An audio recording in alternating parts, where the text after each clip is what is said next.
And I'm back. Okay, that's better. Hi, it's Bob Cooney, and I am here with my dear friend, Lynn. Hi. On this side, I got it right. I have to go opposite. From Periscape VR, Lynn Rosenthal. Thanks for joining today. I'm so happy to be here, and it's such an honor and privilege because I adore you so much. You're too kind. Thank you. The big love fest. Thank you for having me. So I'm up in, for those of you that care, I'm up in Santa Rosa, California today, up in the Bay Area, and just wrapped up a few days where I think I bumped into Lynn at the VR Arcade conference in San Francisco at the Microsoft Reactor, which was Jeremy Lamb's fourth, I think, event. It was awesome. Yeah, what'd you think of it? Well, I thought it was great. It was nice to see LBE VR leaders from CEOs from around the world and hear their perspective of what's going on in the industry, because you don't always get an international flavor. They're seeing quite different audiences than we are. It's much more arcadey there than certainly than our approach. And I love seeing new products. I love some of the discussions. It was fun to see HP's new headset, which is I loved. As you know, we launched with HP, Microsoft's mixed reality headsets at JFK in the international terminal, and so it's always fun to see what they're doing next. And we're going to continue as we roll out. We're going to be launching with Vive. But we'll be using HP's workstations. Cool. Well, we'll get into the hardware in a second. But I want to welcome everybody: Eric, Pete, Mauricio, Rick, Andre, Victor. Thanks for joining. For those of you that might be new, the chat is open to everybody, so feel free to say hello. Feel free to ask questions. I'll be monitoring. I'll try to get to all your questions.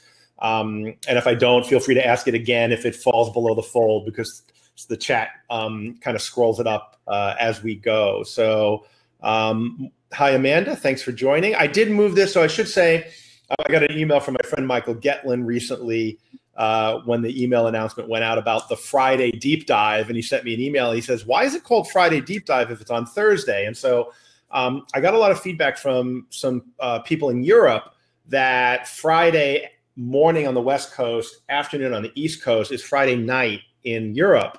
And they said that they wanted to be able to get on, but Friday night wasn't really the best time. So Lynn offered to start the move. We adjusted the schedule this week, and we're moving it up to Thursday. So those of you in Europe that want to dial in live and be a part of the community and be involved in the chat and ask questions and get them answered in real time.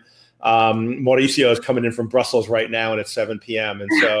Awesome. Just for you, Mauricio, we've moved it to Thursday. So, so hopefully that that helps for part-timers. I love that. That's very funny. Yeah. So yeah, Europe has a much.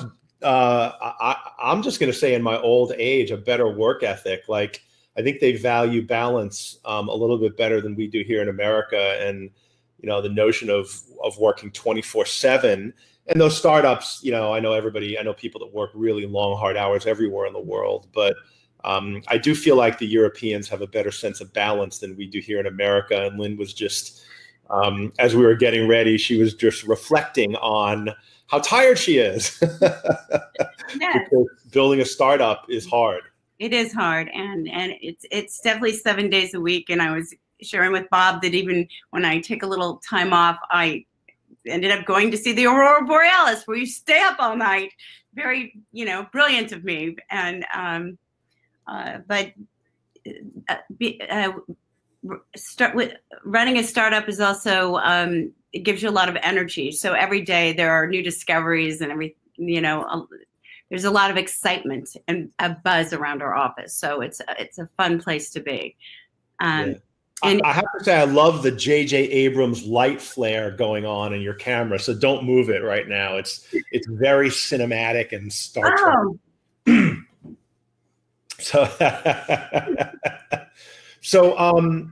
So look, let's talk a little bit about Periscape and what it is, because I've been, since I first heard about it, and I read about it, I think it was in the USA Today, did a big piece in the travel section when you opened at JFK, and you can correct me if I'm wrong. And our mutual buddy, Charlie Fink, came out the first week and did an amazing article in Forbes, which was very generous. When I met him at AWE last year, he said, I said, you know what, we're opening next week. And he said, yeah, I'd like to come out. I said, journalists don't come out to the airport. He's like, no, I'm coming out. And so we sat there for a few hours with me, which was super fun because it was insanity. We had lines in 4 directions, and there were people there from ages 3 to 93. So we're trying to pin down the demographic, which turns out there is none. Yeah, especially in an airport. I think. Yeah, and look, Charlie's not I think he would cringe at calling him a journalist. I think he writes for Forbes as a hobby more than anything. But he's he's an interesting character. And if you haven't seen, I have a deep dive for those of you that again might be new. I do have I put these up on my YouTube channel. The replays, you don't get the chat, but you do get the video and the audio. And so you can subscribe to my YouTube channel there, and you'll always be able to go back. And we did a deep dive live from CES with Charlie Fink, which was, I think, my episode number 2. It was really fun. Yeah, so go back and check that one out if you're interested. So Periscape, so now you've given me a little bit of background. Should we put up the slides and just walk people through what it is so they have some context in case they don't know? Is that okay? Oh, happy to talk about it. So Periscape virtual reality, Periscape VR launched the first ever virtual reality experience center in an airport. There we are at JFK. We launched right in the middle of Terminal 4, which is the international terminal. The reason we liked JFK so much is because, and it was sort of the perfect place to do this, is because it's a gateway to 1 out of every 15 people that enters the United States. So they have about 21 million people a year go through that terminal, and that's about 70,000 people a day. So we had people sort of running toward us because as you can see on our towers, we don't call them the K word. So Lynn and I, we first met at the Microsoft LBVR event last year at the Reactor in San Francisco. And I'd always wanted to meet you because I'd heard about what you'd done and I read about it, and I was really fascinated about the business model because I'm all about business models, right? I mean, that's kind of my thing, is go-to-market strategy and how do you make money in VR. Right. And I said to her, I said, you've created some beautiful devices, and I kind of called them kiosks, but I winked and nudged because I knew that for some reason, I just knew that she didn't want to call them kiosks because they're not. I mean, they're beautiful devices. My argument is they're designed by Gensler, the #1 architectural firm in the world, and that they're really designed to be sexy retail, luxury retail. And they were designed with sort of the travelers. You can see that there's a place for travelers to run for them because it's really interesting. We're serving the VR curious every day. So it's usually we're putting people into virtual reality for their very first time. These are our brand ambassadors. We had one working every, we ended up using, so we were, at the time at JFK, we were at 96% fully automated. Now we're launching at 100%. But at that time, we had 12 stations, and so we had a brand ambassador there to sort of greet people and make sure the headsets were perfectly clean and just sort of make them feel relaxed about going into it. It's really interesting to see stressed out, bored people see that there's some entertainment in the airport. And at JFK, there's 3 to 4 hours of dwell time if there's no extra layover. So there's our little beauty shot when we got our new carpeting. So let's talk about a couple of things you've already mentioned. So one of them is the brand ambassadors and the fact that they're, you've designed these to be or minimally attended. And one of the challenges with location-based VR is, especially with people that are new to VR, they don't quite know what to do. It's a little intimidating. Oftentimes you have to sell it, like you have to convince people to do it. and I'm not saying you, but in general, in location-based VR, one of the things we found is the people that are successful actually have like salespeople or attendants who have extroverted personalities that can sell the experience to somebody, because at a high price point, if you've never done it before, you know, why do you want to spend 10, 15, 20, 50, 100, whatever dollars it is to do it? And so talk to me about your strategy around attendance and ambassadors versus non-attended versus labor rate. Just go for it. Sure. You know, having a large number of employees is one of the big problems that LBE faces, LBE VR, because it's very expensive. And especially when you're operating in an airport. We had them there strictly for customer service, and for that, you know, 1% of the time when something, you know, when the screen went black, somebody touched the wrong button, or, you know, we were improving our ops at that time. But really what they did, these were real VR enthusiasts who had all worked in VR. They commute in from Manhattan, and they actually talk to people about what these experiences feel like, so that they know that, you know, we sort of describe, if, you know, there's a sizzle reel on our towers. We have 14 monitors that have like a 4.5-minute sizzle reel. A third of it says, this is virtual reality in 11 languages, and the other 2/3 sort of tease the current live VR title.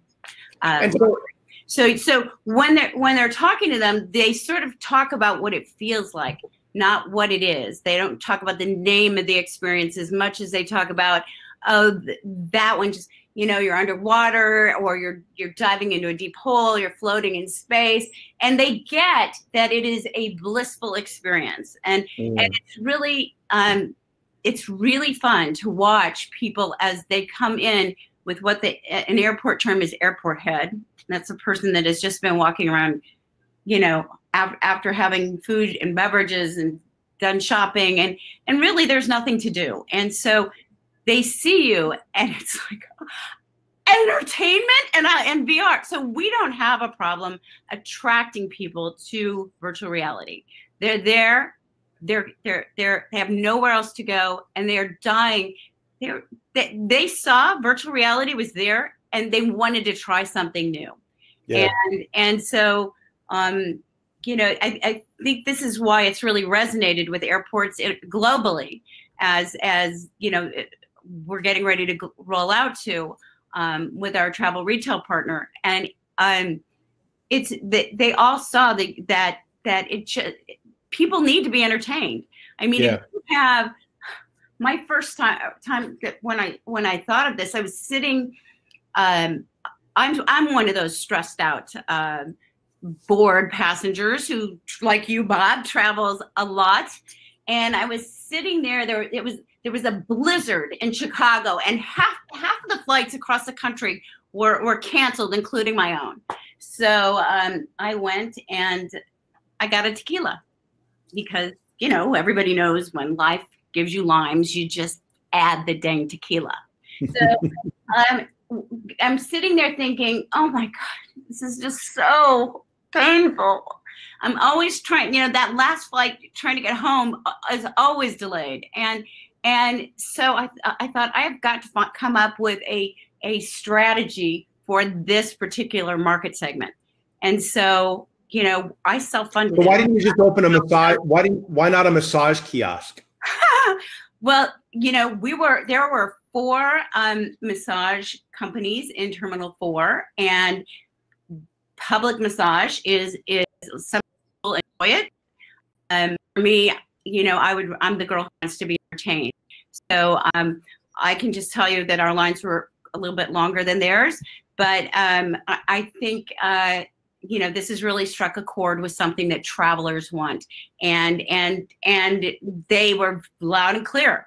And so we're going to entertain them around the world.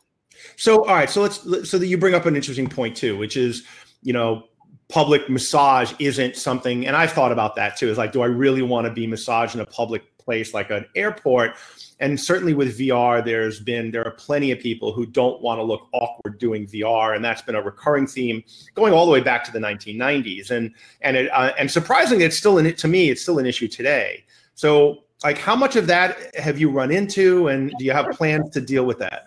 So we don't have any issue of people wanting to put, afraid to put on the headset. Matter of fact, there are people, if they're not in it, they're filming it, right? So they are capturing, just like I was at NAB this week. I noticed the same thing on the live show. People love to film any sort of action that's going on. And when they see people playing Beat Saber or Fruit Ninja, or the TSA agent playing Fruit Ninja, like she's, fighting for her life. She's like she's some sort of samurai. They think it's fun, and once they try it, then their whole family gets involved. The parents are holding it over their kids, even little bitty kids' faces, so they can take a look at this. Grandparents are being brought in by their grandchildren. It becomes a family event and a social event, much like when I met Sephora and I see people filming the virtual. Have you seen the AR virtual assistant? It's completely disrupted the makeup industry, and this is what happens in airports with people. They're watching what's going on. Our view goes from the sizzle reel to once somebody puts on the headset, people can see what they're seeing. So not only did they see the joy on their faces, but they also, they want to record their family members. They want to record people who are doing this thing that they've never seen before. And then, they're checking their watches and they are diving in for the amount of time they have. Yeah. So it's quite different. I don't think that, we didn't have anybody complaining that they were uncomfortable in the headset, or people won't complain. They won't complain. They just won't do it. You won't hear from them. And the reason I know this is an issue is because at a place called Lucky Pins, Mark Weiss recently put in a minority media chaos jump 4-player system. And what he did is he created an automated curtain to go around it. And so when they start the game, he pushes a button and it closes a curtain around the whole thing, and he saw revenue go way up. And so it is still an issue, but people won't complain. They just won't engage, and you'll never hear from them. And so I'm not sure there's anything you can do about it, but it is just interesting to know that in a public place, there are still people who are concerned about that. And it does limit limits us to a certain market segment of people who are willing to look goofy, because there's no way around it. Putting on a VR headset in an airport makes you look goofy. I think looking at when people are stopping, first of all, to see what is that, and then they look so euphoric, and people are screaming. That was our biggest complaint: is people are your area is too loud. People, I'm like, how are you kidding me? They're wearing noise canceling headsets because of they don't want to hear all the airport information. But they are, people, you do tend to scream in great, VR. Yeah. I don't know if you saw Runnin' recently, Reggie Watt's new piece that just won at South by Southwest, and hopefully will be in a Periscape VR experience center near you soon. So let's talk about content. So what type of content have you offered? What are you finding works? What doesn't work? And where are you moving to? So far we've only been in airports, right? Our airports. Now we're rolling out to global malls and lecture theaters and all kinds of areas. But so what we look for is, of course, no guns or zombies in an airport. Why does everybody hate on zombies, man? I don't understand. The poor zombies. Have you seen Gloomy Eyes? Gloomy Eyes has little bitty guns and little bitty zombies, and it premiered at Sundance this year and won it at South by. Really, it's one of a 3-part series. What's it called? Gloomy Eyes. It's from a French creator. And the first segment that came out was in English, and they'll be out by October 31st. He'll have all 3 segments. Hopefully they'll all be in English, because if they are all in English, we will have them. So you'll have little zombies, maybe. Little bitty zombies that look like, which is good, because we want to make sure that the underrepresented categories are there, and little people and zombies, I feel, are both underrepresented, and now you can get both of them in one experience, which is important. I'm always looking for that experience that, fills my body with bliss, like every cell in my body. So to me, Runnin' does that. Reggie Watts' experience. Reggie is a comedian. He's also the band leader on the Late Night Show with James Corbin.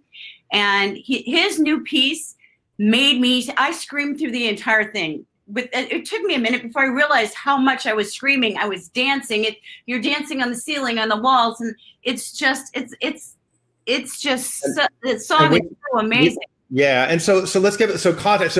So you're trying to stay away from shooters. I stay away from shooters. I like in the summer when you have young kids, we had some recognizable names. Certainly, Beat Saber, everybody recognized. It launched in LBE first, and we were fortunate enough to be amongst the first to have it. And people recognized that title; they'd heard about it, so they ran. You would have people run to it, put on Beat Saber, and play it for an hour, go to the airport lounge, take a shower, and get on their flight. And then young children would recognize Fruit Ninja or Job Simulator. So we had some of those that are just for young kids for the summer, and they didn't want to get out. So, and then we had the blue for moms and who really loved it, found it very euphoric. We're able to, be moms and grandmas and that's intended to have an older audience. But to me, the whale we would suggest to the kids sometimes that whale coming eye to eye, as much as I love that, does sometimes scare children. So we would put them in the other two experiences that are part of the Blue LBE experience. What about Spheres? Now, you gave me a demo of Spheres at your office. Have you put that out? And if so, how's it done? So it's currently on the Oculus Store, and Spheres is owned by City Lights, which is one of our content partners, and it will be available to LBE in May. And we're running with all three segments. They just did a very successful proof of concept at 30 Rock, where they were selling an hour for $50. I mean, our goal in this industry is to elevate the prices so content creators can make a great living. You guys know how I feel about that. Not just content creators, but operators too, right? And operators, right? And operators are spending a fortune on hardware, which we'll get to in a second. So I know the hardware you're putting out isn't cheap. No. So any surprises on the content? Anything you've put out that surprised you at either something you thought was going to do really well and didn't, maybe? Yes. What was that? Well, I hate to mention it because we're using other content from that content provider, and they're friends. But I'll put it in context. Go ahead and throw it out there, and then I'll put it in context for everybody. Okay. Well, so for example, I thought Irrational Exuberance would do better from Weber. I really like it, but I think it was for first timers. It might require more explanation. Yeah. So because it's really fun to be floating in outer space, just like in Spheres, right? It's a really blissful place to be. It's very interactive, but it didn't perform as well as we had hoped it would. So we watch a live activity feed. And so we know what's performing when, and when it stops performing, we pull it. So if you're in a location where you have a lot of repeat traffic, you're obviously going to change the content, or we would every few weeks. And except for those that just perform consistently, like a Beat Saber. Yep. And if you're in an international terminal, you just keep what's working or refresh it because you love it so much you can't wait to show it to everybody. Yeah. Right? Yeah, and I think the notion of talking about irrational exuberance is you have to really, and you've done a really good job of this. This is something I've been thinking a lot about and talking about, is the understanding the context of the consumer, where they're experiencing the content, right? And so in your case, you're talking about the fact that these are, they have airport head or whatever you call them, which is they're overstimulated. they're bored out of their minds, they're stressed out. Yes. Right. And so the context of that consumer, is going into a high intensity zombie shootout the best thing for them in that context. And it's something that I don't think enough operators really are contemplating is what's the mindset? What are they bringing? How are they showing up at that experience? And I think you get that. I think as LBE VR platforms, we all have to know, not because we're launching in multiple locations. Many of us are, and it's important to understand each and every one of those markets. And we have I also have a media strategy firm. We've been working with retailers for 14 years. So we are in a lot of those venues already. Yeah. So we know what those for. We know that we're talking and communicating on social media platforms for those big global brands in all their locations. So we know what's happening in where they're forward-facing voice, but we see what's going on behind the scenes and and how they're messaging not only to their employees but also what their numbers look like. Yeah. So and what drives the people in those locations. And it wasn't that hard to go airports. Let's take it to the masses. But when you look at malls are different, right? Especially in the United States versus the malls in Europe and Saudi Arabia and United Arab Emirates. Asia, it's a place where people go with their families. They get 100 million footfall there, where in the United States, as we know, and there are a lot of reasons for this, but retail has been down 15% year over year for about 8 years. Yeah. So, the malls are being turned into those C malls have mostly all closed. The B malls, if they can't afford to, elevate themselves to A malls, they're not going to hang around. And the A malls are all looking for a reason to become more of a destination. That's why many are bringing in virtual reality. So there's certainly a lot of it here in Los Angeles, which is really exciting. But I think you're going to see it popping up more and more in malls because they're just millennials. If you look at, just who your shopper is in an American retail market, millennials are spending 30% of the money. And we know millennials value experiences at 68% and goods at 36%. So if you have a retail store, you better bring in some sort of XR to attract that millennial into your store, like Sephora has done. Yeah. Otherwise, you're going to be left behind. Yeah, you've got to create an experience, whether it's technology driven or not. It doesn't matter. I mean, I think the Ice Cream Museum Museum of Ice Cream is a great example. It's not, there's no tech there at all, but they've created an experience for people to go and take photos and share those experiences through Instagram and whatever. And so, I don't know that the technology is really that important. And I talk about this a lot. It's really it's the experience that it's important. And VR and AR allow you to use technology to create an experience that is hard to get in another way. And that's why we focus on the technology, but it's not about the technology. Instagrammable spaces are definitely a big driver to millennial crowds. We look at, we have a new mall here in the Pacific Palisades in California that has Instagrammable spaces wherever you look. And it's fun to be there. And I think I sent you a picture of a car like yours. Yeah. Right? The moment I arrived and it opened, I sent you that picture because it reminded me of Bob.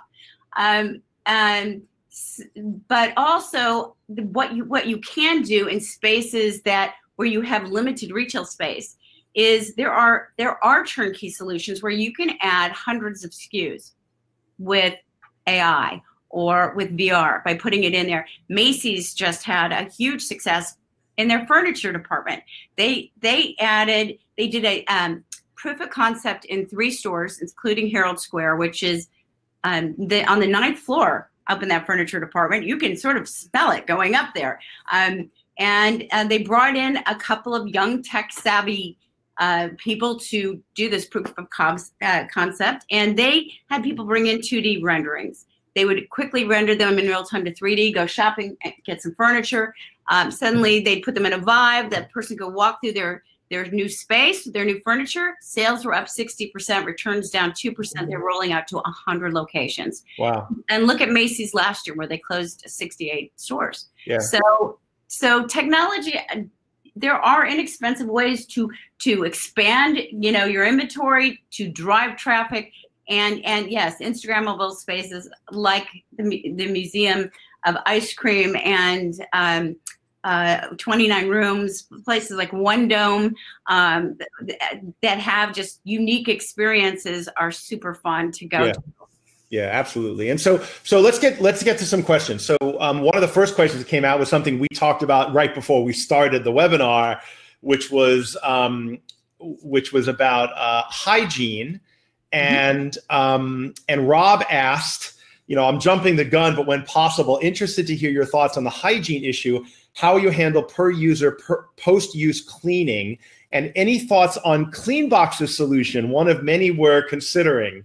Yes. Oh, CleanBox. We was in here, 2 days ago. We love their product. We think it is best. That it's the best product on the market. We're talking to them about pulling it into all of our towers right now. Yeah. But without that, how do you deal with it? If you're running an unattended solution, right? How are you dealing with hygiene?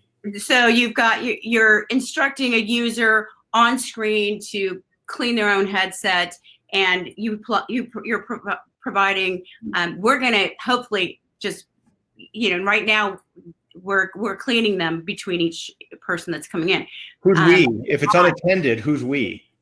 So, and a brand ambassador. So as we're deploying unattended, we believe it will be with CleanBox, but if it's not, we have a design where you will pull out your own cleaner, wipe it off. You can also pull out something that dries it, and there's a trash receptacle right in the tower. Yeah. So they're just replaced every night by, the crew that works. And then the people that care about it can clean it, and the people that don't have to. And because we do know that most people don't care.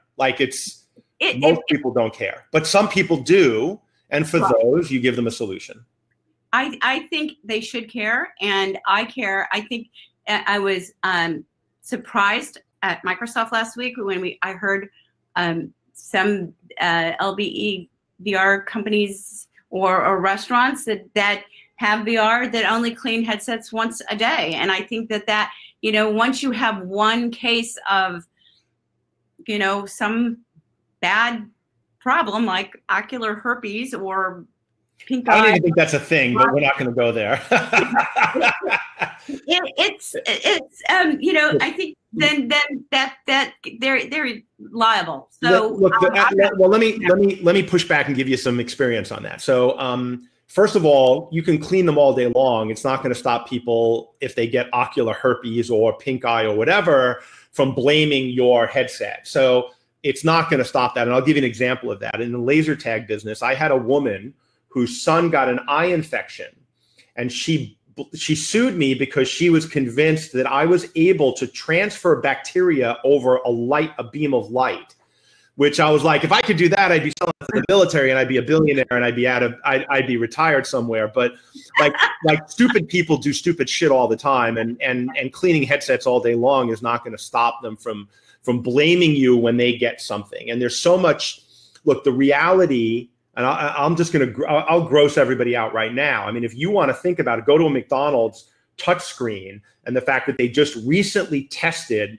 50 McDonald's touchscreen ordering kiosks for fecal material, and 100% of them had it. And so you go to an airport and you're touching touchscreen kiosks and you're touching surfaces all the time. And my guess is, if you test your touchscreens on your devices, you'll find fecal material there, and you're probably not cleaning those after everyone. So the whole issue of hygiene, it's theater, and it's important to show to people that they're safe, much like TSA does. Like, how many guns pass through TSA every single fucking day, right? No, but the dirtiest thing in the airport is that bin, right? Yep. So that's talking about where you can pick up all kinds of nasty germs is that, so I always drop everything in the bag part. So you can see my issues with cleanliness are pretty. And that's my point, is for a large segment of the population, it's actually an issue.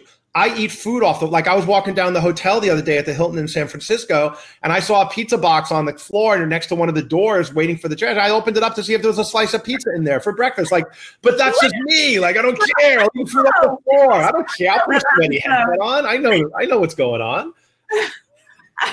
Oh, come on. Tell me nobody out there has done that before. I know you haven't, Lynn. I haven't. I've thought about it, but I haven't, at least maybe not since college. All right. So hygiene. Yeah. So I think it's great. I actually think self-service hygiene makes a lot of sense. Rick Schultz was saying, let people do it themselves. So that's why they know it's done. If it's important to them, they don't have to trust the person behind them. Right. So when you go to a film festival, does anyone ever clean your headset? It's pretty rare that they offer you anything, and people seem to be fine with it. Yeah. To me, Do you ever see, when you put on 3D glasses at a 3D movie theater, how do you know those were clean? Do you think they were clean? Were they clean? Probably not, right? They toss them in a box, and they take that box and they put it to the next theater, and you pull them out of the fucking same box, right? Isn't that how it works? I don't think so. Friends that work at IMAX tell me they do clean them, that they have, and I believe them, but just in case I'm taking my wipes the next time. Whatever. Anyway, yeah. And I know somebody who bought their own like custom 3D glasses to go to the movie. So, all right. So let's see. What other questions that we had here? Content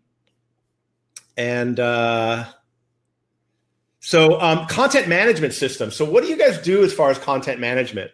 How do you run it? Did you develop your own, or are you using something that's out there? No, we're developing our own with a company, and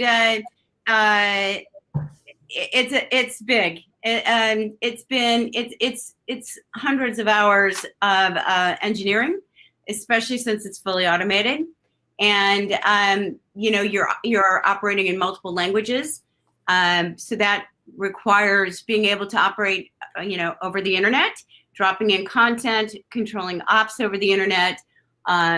So why not use something that's out there like Springboard or Synthesis or Private Label or one of those systems that's out there? It's not automated. So they can't go over my computer and fix a problem. You mean remotely? No, they can't remote it. I know that. Listen, if you have a family entertainment center, they're awesome and they own the market. But for us, unfortunately, it's not. I hope they get there. I think they're incredibly talented. I'm sure everybody, I think, really hard, but they're not where we need them to be. So we had to pay, to get our ops where we needed them to be. Yeah. Okay. And so Mauricio was asking about plans to do mobile VR and move it around the country for locals. And I know your background is luxury brand, so my guess is you're going into really established high value, high traffic locations. Yeah. What is your location strategy? We go where the people are. So we're rolling out into large global malls where there's really high footfall. In Saudi Arabia, United Arab Emirates, and Dubai, we are going certainly into some in the United States that have fairly high footfall, but as you know, it's not like it is over in Europe and Asia. Also over there, we have an advertising model, right? So we can drop in. There's some amazing VR branded content. I don't know if you saw Lululemon's new piece. It's now at 2-Bit Circus, but it was at Sundance, and it's pretty amazing. They also have one in stores that's super cool too, where you can you get it attached to biofeedback, and the more you relax, the brighter the aurora borealis is, and then you're up in the North Pole, and you are inside a teepee. And if you relax even more, if I can allow myself to give it into it, the flame of the fire in front of me will get brighter. So it sort of forces you to get into a meditative space. And they're super cool. Yeah, that integration of brain-computer interface, biofeedback, and stuff like that into VR experiences for mindfulness, health, relaxation within an airport seems like a perfect, bullseye as far as the context of the consumer wanting to relax. Right, and they also, another piece of content that there's a lot of new there's companies doing volumetric capture and doing all some of the most famous sites in the world that people may not ever get to travel to, and we're picking that up too, so that you can travel and be inside those locations, and maybe even put yourself inside those locations and share it with your friends, just for fun, we did not have anything that was calming. We also did not have social cause, which really upset me. And being a branding person, I really wanted to be a great social citizen. We had such a tough time getting companies, National Geographic, for example, they do, I love Under a Cracked Sky. They want it to just reside on their app. Discovery has just decided that they're going to start letting their social cause pieces go out. I'm a big fan of pieces like The Protectors, and just wanted to have one station where people could just go in, and 100% of those proceeds would go off to that cause. It's much harder than just getting a commercial license on the top content. Yeah, I think I love the fact that you're doing that. And there's a lot, like BBC did that great series that's only available at, was it the New York History Museum or something like that? And I'm hoping they'll open that up. And there's just been, because that stuff needs to be seen, deserves to be seen by the rest of the world. And I think opening up the locations that you're opening up, especially in airports, I feel like if they're going to put it somewhere, that's the place to put it, right? Which is travel, adventure, and all these different types of experiences.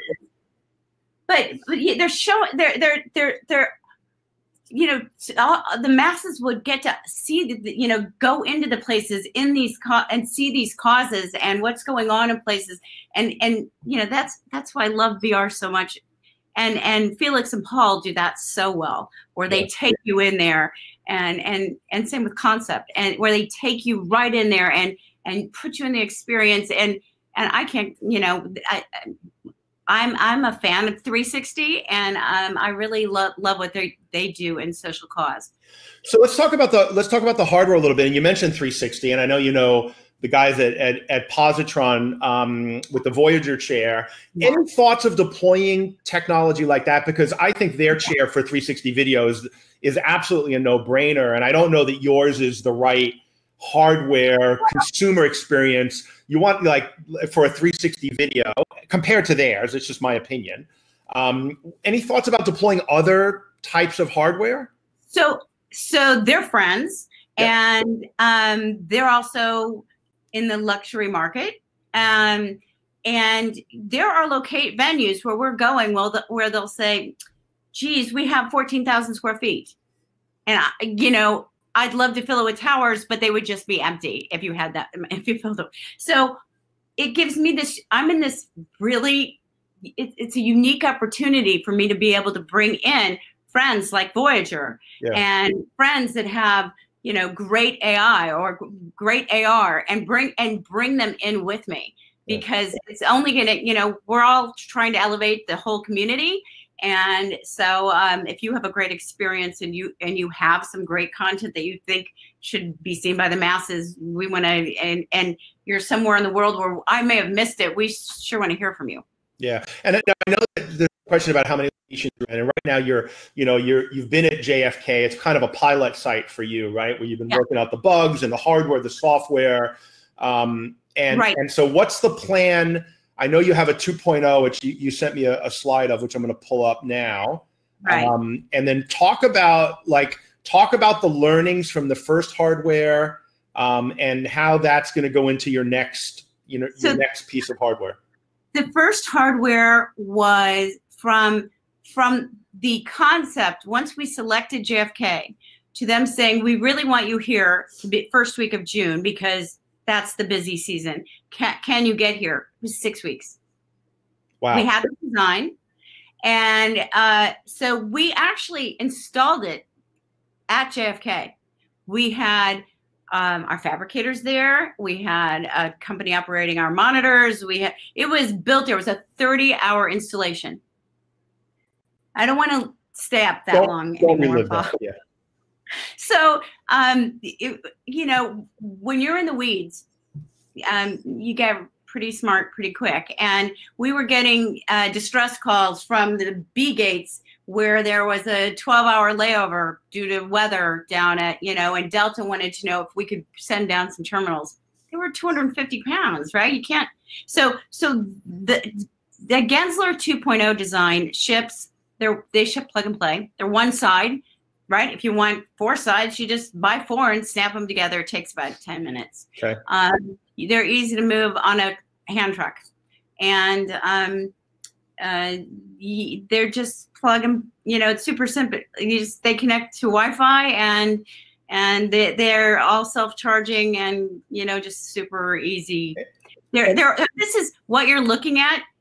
Looks simple, but there's hundreds of hours that have gone into engineering, not only at Gensler, but it's with our amazing fabricers. And yeah, it doesn't look, I've done hardware my whole career. It doesn't look simple. And so now I noticed you've got the window. I think those are those. Mm-hmm. What kind of hardware are you using? Because you mentioned you launched with Windows Mixed Reality, but I thought you were with HTC. That's 5, right? Okay. Right. Yeah, that's 5. And soon we'll have. Did I send you an image with what we're doing overhead, where everything pulls up? No, I didn't. Okay, so we are also working on an arm that will go up for big stadiums and concert venues and so that once the user swipes their credit card, it drops the headset. It's all, again, you know, it charges itself and it just drops from 8.5 feet high and the user can then just put it on and they see graphics and they hear instructions in headset on like how to adjust the headset, where to stand and all of that. But all that sounds really expensive and prone to breakage. So one of the questions just came in from Pete from Immersion is, you know, breakage, theft, any issues? Like what's your experience been around that? We've lost 3 controllers, and I think it wasn't really due to theft. I mean, there are cameras every 6 inches on both sides of us. We actually were visited by the airport police the first day we started taking cash because we didn't have cash drawers. I don't know why I didn't think of it in advance, but it is sort of a no-brainer to take cash in an international terminal because you can't. The money is sort of worthless once you leave the country. Right? Yeah. Right. So people were throwing cash at us, and brand ambassadors were putting it in their jackets. And so the police came to visit me and said, your employees are stealing. And we're like, what? Oh, you know, it was because we hadn't had time to run down to the Office Depot and get a cash drawer to lock in the cabinet. And look, and that's a really good example of context of consumer in venue, right? I mean, I do a thing called empathy maps with clients, and it's putting yourself in the context of your customer. And one of the things you might realize is, I'm going to Brazil. I'm at an international airport terminal. What am I thinking? I've got all these US dollars that I'm not going to be able to use for 2 weeks. Do I really want to lug them around with me? Do I want to pay a change fee and pay a 10% commission plus and get my currency devalued? Or do I want to just spend it and get some goods or services or have some fun? It's a really good point. And sometimes there's a minimum for that change fee, especially, you know, when I come back, I have so much international currency because, you know, our bank just has a minimum for taking it back. So I'm one of those people who's just throwing it at anything. At the end, especially the day before I leave, knowing that there's no entertainment in the airport, and I'm probably not going to want what they're selling. Especially in some of the international terminals, because they reflect, you know, the local culture. And I've already been through those, you know, flea markets in Morocco or, you know, or in Cozumel. I'm a scuba diver, or, you know, places. So Sam's asking about. So I'm trying to figure out how to stop that. WebGL and related technologies, as far as the core plan. I don't know how hard you get into the technology. I know that's not your area of expertise, but like, what's your thoughts on technology, on the graphics, on how important is graphic fidelity? Like, lots of people get hung up on the hardware. You're a luxury brand person. They get hung up on the quality of the graphics. How important is that in your mind to the consumer? I think it's super important. First of all, it's going to be easy to understand. And if they don't speak English, then they can switch to another language. But the graphics just make it super simple if you don't. So, and they should be branded, right? Just like you saw our brand ambassadors, they look and feel, they were heavily branded. They were in Y3 and Adidas that were designed and branded with Periscape, but those brand ambassadors were dressed, they weren't in khakis and a t-shirt and a hat. They were dressed to look like they lived there. I love the fact that you're such a brand person that when I talk about VR graphics, you're thinking about logos and branding, and everybody else is thinking about pixels, pixel density, and screen door effect, and frame rates and refresh rates. So like, that's answered my question, is what you think about graphics. Is you don't even think about them in the context that most people in VR think about it. That's what. So in-house, right? In-house and working digitally from across the country on the media strategy side, we have 49 people that are Emmy Award-winning editors. They're mind-blowing and incredibly talented web developers and web designers and graphic artists, and they you know, and unbelievable storytellers. At one point last year, we counted up the number of Oscars, Golden Globes, 30 Emmys, Peabodys, just that our storytelling team had. Yeah. And really, so all of that is really important to me. Everything that the consumer, you know, the branding, Periscape means escape within, right? So that is sort of front and foremost in everything we do, is we're thinking about what the consumer experience is, and yes, it's more of a branding thing. And then, you know, we definitely have in-house crazy gaming VR tech nerds that have been in the industry for 20 years that I love geeking out with. And it's super fun, but you know, they've been building this stuff for forever, and I am certainly not on that level, and rely. And by the way, they're so talented, I just try to put in my 2 cents and get out of their way. Yeah, and I think Sam's point is well, and we're going to talk about that in a future webinar, especially when I talk to Tony Rogers from VRAI.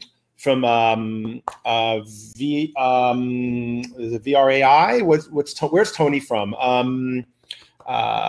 Anyway, we're going to talk about web VR. We're going to talk about platforms, fragmentation. I think what Sam's talking about is having to develop these experiences now for 15 different headsets is similar to what happened with Android, and you had all this fragmentation. And from a developer, the overhead's really high in making it work on all these different platforms. And so, yeah, I think it's a really good point. We're going to talk about that on a future webinar. Rick's asking about public passing by. So this is another good one about the context in airports, is people are walking by, they're looking at their phones, they're not paying attention.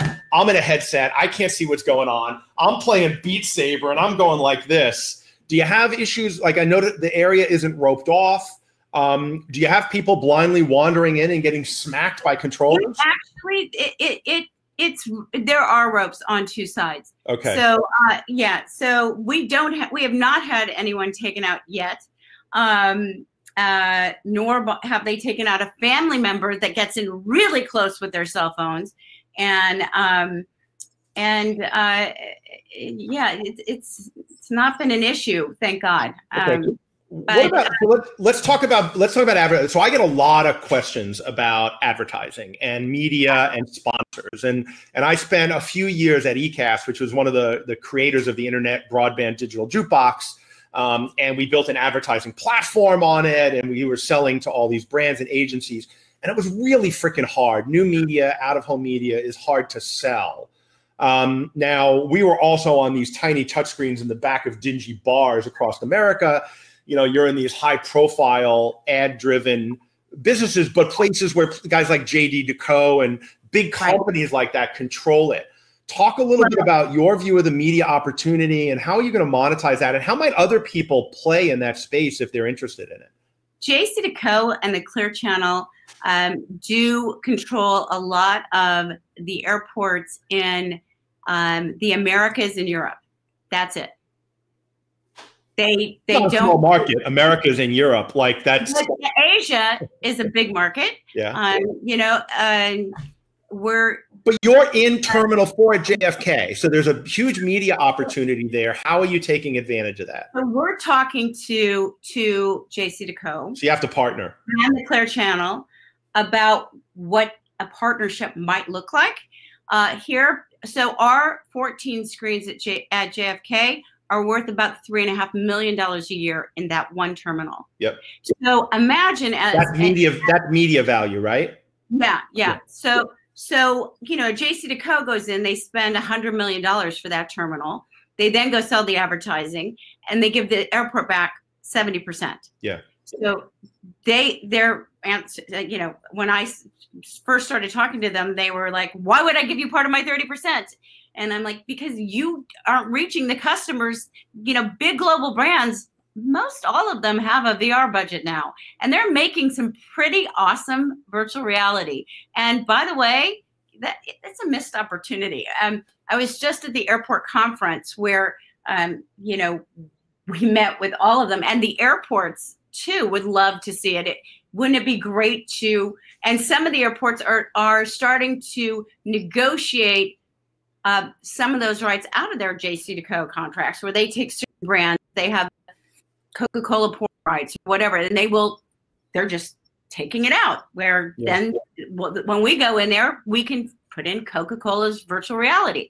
That's stuff that's sold on a CPM basis, right? Cost per 1,000 impressions. And so you know, one of the questions that Rick is talking about is like, could you have a commercial? You watch a commercial, you get 5 minutes of gameplay. I don't think the economics work because they're talking about tens of dollars per thousands of. It's a penny per impression, right? I mean, how do you get enough value out of a VR impression to offset the cost of deployment and operation? So it's interesting. So we're talking to the biggest advertising agencies as we're about to deploy, and what content of theirs that we want to put in that doesn't feel invasive. Can people opt in? Can they opt out? But they're still going to see it as they pass by. When people are in it, it'll extend their gameplay. If they're willing to, you know, watch 15 seconds or a minute or 2 minutes even. So the value is more so if you're immersed in the experience, you get much more involved than just passing by something that's a rotating ad. I get it. Like the value of an immersive branded experience is orders of magnitude more valuable than a walk-by billboard, but convincing advertisers to spend on that is really hard. And my guess is that you've got a ways to go before you. They've been reaching out to us since week 1. Yeah. So they want to be in airports. By the way, the malls own their own. They hired people from JC Decaux in the US. So, you know, there's an opportunity there, right? For those of us who want to own advertising in the Americas and in casinos. And some casinos have them, some don't. Stadiums, you know, they're not everywhere. And hopefully, you know, we'll end up partnering with one of them for the Americas because I think they miss an opportunity if they don't. Yeah. Also, with the travel partners we have, we can take those brands and put that merchandise into their stores so that they can try a proof of concept to see how their brand would do if it's a win-win for both our travel retailer and for the brand. You know, they can see what it's like to how they would sell in an airport. Yeah, and I think Heather makes a great point about, you know, the fact that there's just an associated brand lift with doing something, you know, that's amazingly transformational in VR. The advertisers get it. I just think the buyers, it's the buyers, like the ad buyers are people, right? And they have jobs, they have families to support. And buying experiential, experimental new media is risky when you could just go buy more Google AdWords or Facebook ads that are measurable. And you're not going to get fired for buying Facebook, but you could get fired by buying some weird fucking VR thing at JFK Terminal 2 if you spend a bunch of money on it. You don't get a return, right? Right. Well, if you think they're going to get, I think they're going to get a higher return. My argument would be that they would get a higher return if they put it in our space over just, a bunch of towers, at kiosk at those companies that do sell ad space, just because it's not only do you see it on our screen and you see it the whole time, you're not competing with a bunch of other ads running, and only seeing it for a second. You might as well, it's 2D. And when you're fully immersed in an experience like that, some of them bring me to tears of joy. There was a piece that Coca-Cola did, and the Ad Council did one for where they took they went into a children's cancer center and let people wish what they could have this holiday season, and they picked things like, I'd like to see Santa, or I miss seeing the lights in my neighborhood, or I want to see a Christmas tree. And suddenly, they were put into VR, and they were pushed. The cancer patients were pushed into a room, and they saw that. And then the VR headsets were strapped on them, and you just go off into this magical world. And as a present falls off the sleigh, the brand ambassador drops the same gift into their lap, and then they pull off the VR headset, and you've just taken somebody on a ride that I cry every time I see that one. I was just at CinemaCon, a Digital Domain's new iconic engine. Part of their new product that they're bringing out is this context of having people in a 2D screen room theater, but then putting on a headset, and now you're in the same scene but in 3D with holographic content. And that concept of being in a physical environment and then going into the virtual environment and having that much more immersive, and then coming back out and being in the physical environment, and there being a connection between those. And I'm surprised we're not seeing the free roam guys do that with projection mapping. It feels like that's doable today with fairly inexpensive technology. And so I don't know, we might experiment with that and see what it's like. It's probably something that we could make doable as well, since we can sell and have experiences like that. We were asked to triple our space at JFK, and they wanted to put a bar and sell cocktails, and then I was going to bring in some AI and other things. And look, the natural place to do that would be Christmas at the mall with Santa Claus, so you go in and you have this kind of North Pole thing, and then you put on your headset and you're in the North Pole, and you take it off and you're still in the North Pole. But it's like there's some really interesting things you could do, I'm assuming, around the whole Christmas activations at malls. We've been having those. We're having those conversations. Of course you are. You're having conversations with everybody. So, but. And that's one of the challenges. So what's next? What's the next step for you guys? Last question. We were very fortunate to have 1 to 4 global opportunities come in every day for months right. and months. And that's a blessing, of course. How do you pick the next one? Well, the next one is we're rolling out to multiple different types of venues. That's not one. No. So you the next thing is we're going to do everything. Come on, Lynn. You can't do everything. You're one woman, and I know you're Superwoman. No. What's the next thing? What's the next? You can only do one at a time. What's the next thing? We're actually going to multiple venues on the same day. Yes. Well, you're going to open a global rollout in 100 locations, all on the same day. We will have a global rollout in multiple locations on the same day. Wow. All right. And then they install. So, when they take that 10 minutes and, whatever it aligns with their schedule, but a lot of people align with the holidays, right? No matter what type of venue you are, it depends when your team is playing, you know, we are going into a location or two prior, or 3 or 4 prior to our actual launch, just because we have a travel retailer and it was part of their RFP, and so we're going in. So more airports. More airports. That's yeah. We're going into more airports before it's official that we're going out to those, you know, big high footfall airports. We're becoming part of a tech store actually inside, where they'll have a virtual reality play zone. Cool.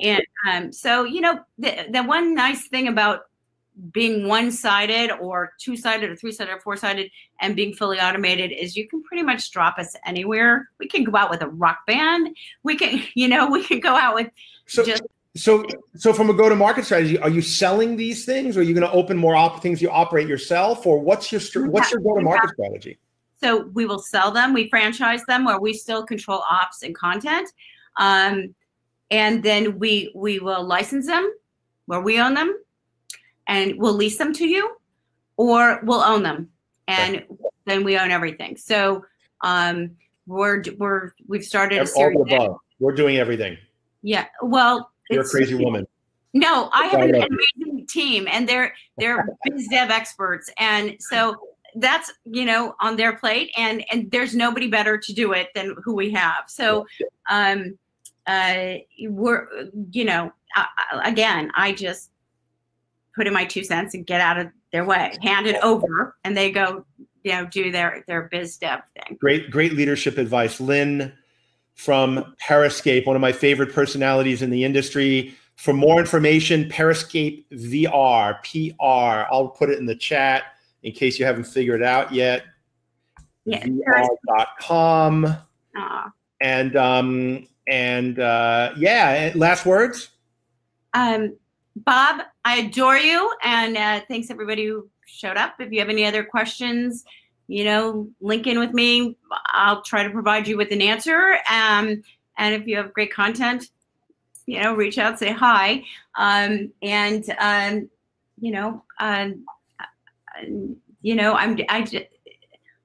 hope that, you know, that everyone's on, with Bob and me, and we're all elevating the industry by keeping the prices up and continuing to provide great content and great customer experiences, because that's only going to grow our industry. Awesome. Well, thank you so much, Lynn. Thanks everybody for joining. Don't forget to share this with your friends, share it on social media. Check out my YouTube channel for replays of past webinars and future webinars. We've got a great lineup coming up. And I can't even tell you who it is, but I'm going to send out an email later today and share that with everybody. So, and if you're not in my Facebook mentoring group, I know Lynn's there. Everybody that's anybody is there. Click the button, join for free, and we'll continue the conversation there and elsewhere. Getting quick. He's the man. I love you, Lynn. We'll talk to you soon. Thanks, everybody.